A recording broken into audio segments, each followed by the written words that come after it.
যে কয়েকদিন আগে খড়গপুরে একটি অশালীন ঘটনা ঘটে গেছে, যে একজন বামপন্থী নেতা, বয়স্ক বামপন্থী নেতাকে একজন মহিলা, দুর্ভাগ্যজনকভাবে তিনি আমাদের পার্টির সদস্য বলে পরিচিত, সেই বেবি কোলে তাকে অসামাজিক এবং অশালীনভাবে তার সঙ্গে ব্যবহার করেন এবং সেই জন্যে তাকে শোকজ করা হয়েছিল। আমাদের দলের অনুশাসন খুবই কঠোর, মমতা বন্দ্যোপাধ্যায়ের জিরো টলারেন্স। এই দলের কোনো সদস্য কোনো অসামাজিক বা অশালীন বা হিংসাত্মক ভূমিকা নিতে পারবে না।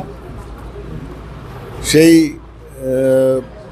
শোকজ করার পর, কারণ দর্শানোর নোটিশ দেওয়ার পর জেলা নেতৃত্ব দিয়েছিলেন, জেলা সভাপতি দিয়েছিলেন এবং আজকে রাজ্য সভাপতি নির্দেশ দিয়েছেন শ্রী সুব্রত বক্সী জেলা সভাপতিকে যে সেই বেবি কোলেকে দল থেকে নিষ্কাশিত, বহিষ্কার করার জন্যে। এটাই আপনাদের জানিয়ে রাখলাম। Thank you.